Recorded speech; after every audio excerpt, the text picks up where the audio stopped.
We're going to do my thoughts on this FEG AP-MBP 32 auto pistol here. This is more of a, not so much a milsurp, but as a police. But in a lot of European countries, whatever the military uses, the law enforcement does also. But 32 auto is basically a law enforcement caliber, and was until like the 1980s or so with a lot of European police forces. But before we get started, if you like the content, please subscribe, hit the like button, leave a comment, and if you could, become a member. Okay, because of YouTube's policies, I cannot tell you exactly what company I bought this from, but it is a popular place online, and they had a fire sale, and I purchased this gun during the sale and got it to where it, by the time I got it in hand with all the shipping, handling, sales tax, and all the other fun stuff, and the transfer fee from my FFL firearms dealer, it come out to about 310 units, okay?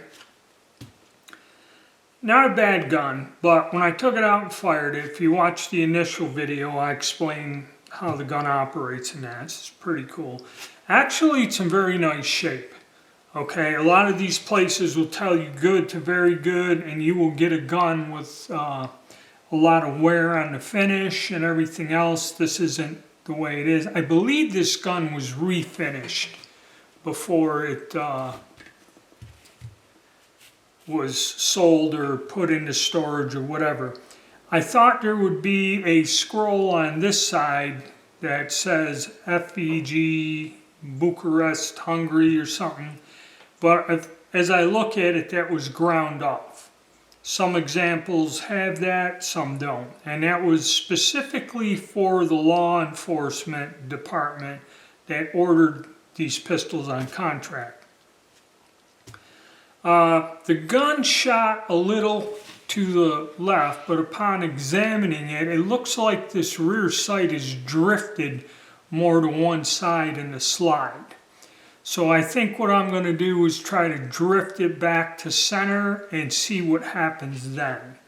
Okay, because I noticed the gun was shooting consistently to the left, no matter how steady I held it or whatever.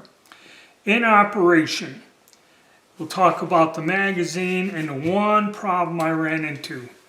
The gun functioned fine. There were no malfunctions other than a failure to feed. Now these are 8-round magazines, and I'm going to show you what I believe the problem was. We'll get in closer here.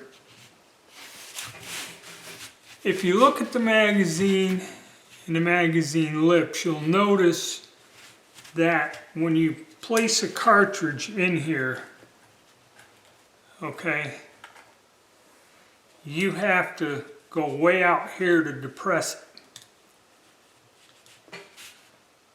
Okay, where most of them will have a cutout here, something about here, about midway. It's like 2/3 of it. So once you press the first cartridge in, you kind of have to take the second one, start it way out here, and if you notice when you do that, that first cartridge, well, that one's straight down, but as you fill the magazine, that front cartridge will take a nosedive and start to twist. So when you get to 6 or 7 rounds and the 8th round, it's awful difficult. It was hard for me to get them to go into the magazine, and then when you hold the magazine up, you'll see where the cartridge, is seated weird one way or the other, and that caused the misfeed. Now when I loaded 8 rounds in again and put it with the slide back, it worked fine. So functioning wise, I'm gonna say the gun was good. The sights are off, I just noticed that, so that can be adjusted or tuned in so I can shoot it better. But I did notice with the aluminum frame, I don't know, I can feel that for 32 or something this size, if it was all metal, yeah, it would feel different when you fire it, but it's not terrible. It doesn't recoil hard. It's a 32 auto. For what I got into it, yeah, it's worth the money, okay? I'm not going to say it was overpriced compared to what guns go for. The price was not bad. The condition is excellent. The gun functions. There's no defects. The only other downside is finding spare magazines.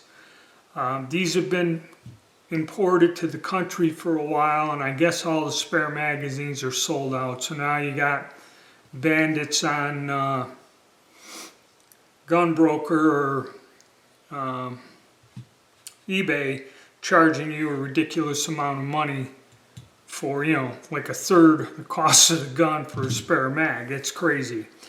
And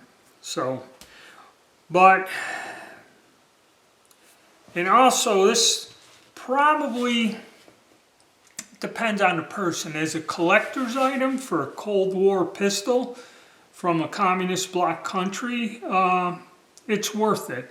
This isn't something somebody's going to beat the door down for a 32 auto. You know, there's a lot of 9s and 380s out there in the same price range, and 32 auto really isn't known as a defensive round or, you know, knockdown power. Truthfully, I'd get a Beretta in 380, you know, for either concealed carry or for home defense before I get to 32 auto. I bought this more as a collector's piece for my Cold War handgun collection, and it's not bad in that sense. Okay, so that's my thoughts on it. You know, if you got spare cash and you can get one in nice a shape as this, I'd pick one up, you know.